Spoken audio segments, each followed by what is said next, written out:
Welcome back to our next session, or session number 4, where we're going to look at how to cheat cut the body and how to cut out the head and then pop it all together on our cartoon, ready for the next stage, which will be gluing down. If you remember from session 2, we looked at what glass to get and checking out all our scraps, and we had these weird blue shapes of scraps. I've cut the strips out using the same method that I described in workshop 1 for cutting out mirror strips. So now I have 4 lovely little blue stripes here. I'll bring it up closer so you can see them. So 4 blue stripes that I've stuck down on my sticky mesh, and 5 stripes of the clear glass, which is going to be black stripes on our blue banded bee.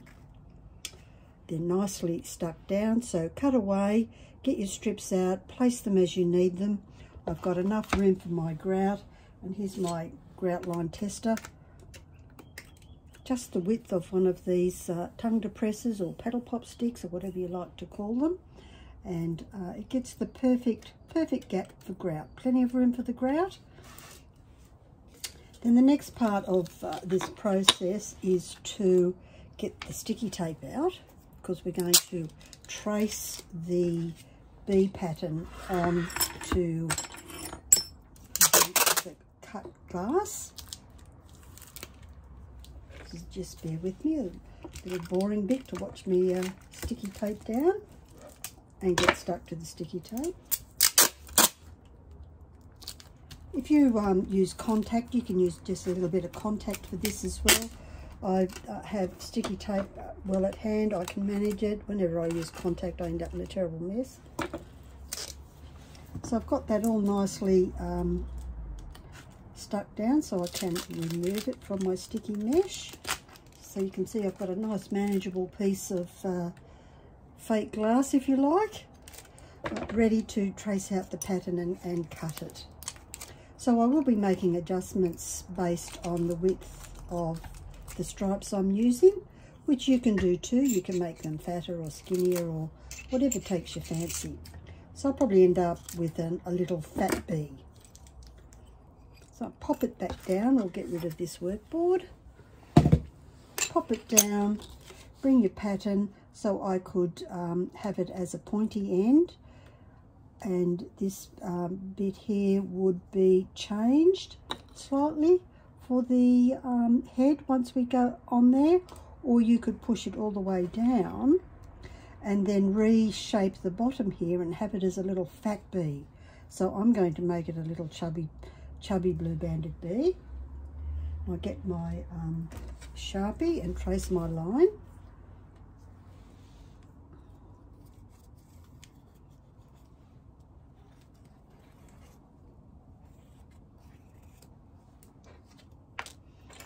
See, I'm missing the point here, so I think I'll go back to say the top of the blue and just shape it around to that little bit there.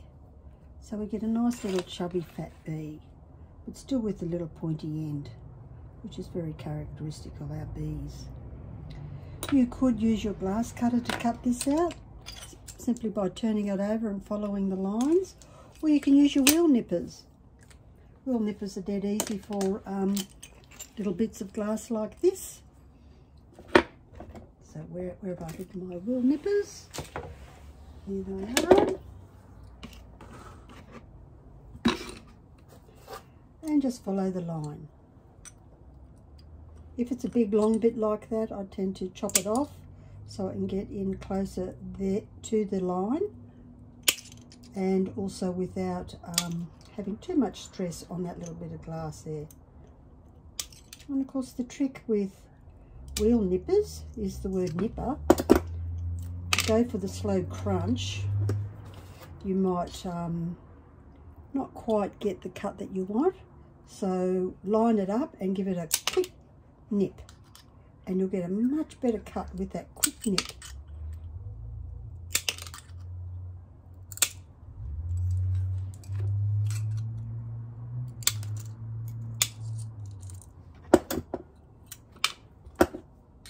And of course, always remembering your safety practices with glass, depending on how much cutting yourself with glass is a worry to you.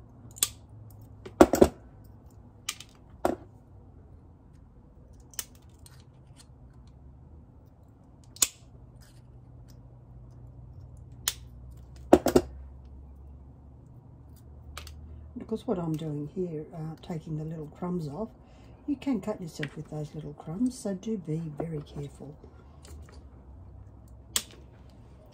So now turn it over and, oh no, I might come in from the bottom here. Here you may want to peel off your bits of glass, as there's not much room for the glass to fit your glass cutter. Keep with the lines.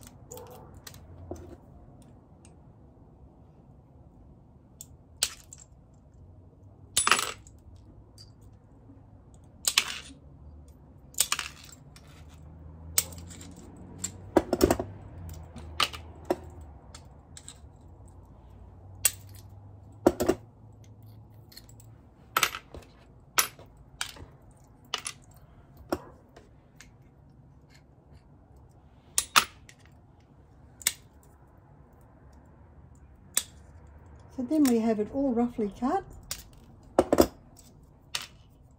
Some of our cuts will be exactly perfect. And if you're unsure, turn it upside down and have a look through here to see which bits need an extra little bit of a nibble off. So this one here, I need to nibble off its little corner, which is easy to do. Nibble that one off. And that one needs a bit of a nibble. So where it's just gone too straight, and you want it to be round. The other thing you can do to add character to your each of the little bands, and I did this on the honeybee, was to take the strips off and redo them. I'll just take one off just to show you what I did, because I've already run the edges around this, was to just take the corners off. So it gives your bee body some nice little round plumpy bits as it goes down the body. So you can see all the segments. And it's up to you how much you want to do. You may even want to nip them off and then smooth them off. And then when you're done, reposition or just take them all off and redo the whole bit again. So I'll just pop this back in its right spot, hopefully. And I'll bring it up really close so you can see the difference this makes here on this end bit where I've rounded it off. It just gives it a pretty nice little sort of plumpy shape, and then when you turn it over on this side and you start to grout through it, it'll have a nice soft shape to the body. The other thing you can do, depending on what you're putting your mosaic on or in, because there's always that rule that says stand back 3 feet, or 1 yard, 1 meter, and if you can't see what's wrong with it, you don't need to worry about it. You can just rub it, but bearing in mind that I've used sticky tape, and the water from this will take the sticky off the edge of that tape. This is just something to bear in mind. So I'm just going to rough up those edges.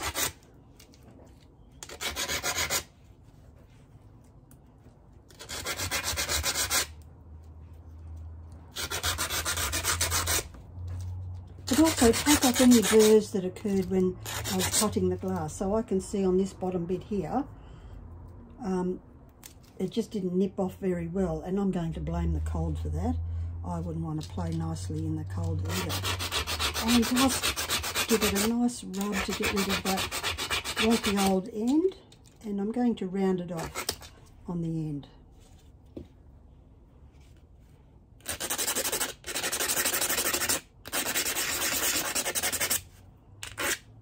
And that just improves the whole shape of it. So I'll need to attach that back on.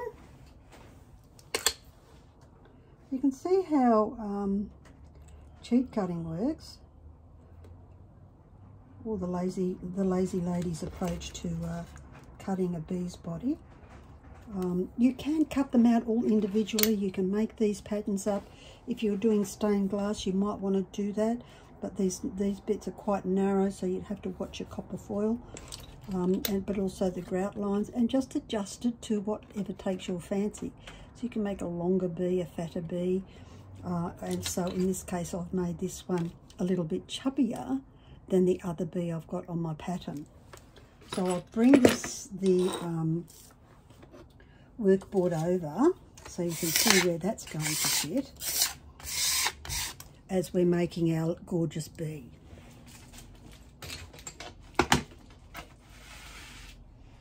And of course I've bumped everything out of line. So on here I've got my cartoon, a bit of sticky mesh from an old heart, and I'm going to pop my little bee body, lining it up here, right there. So that's how I want the bee. The other thing I've done with my bee wings, you can see that really well, my bee wings, is I'm going to change the angle of these wings so the bee looks a little bit different to its other bee that's going to be on the same work. So I've just, this one I've already cut roughly.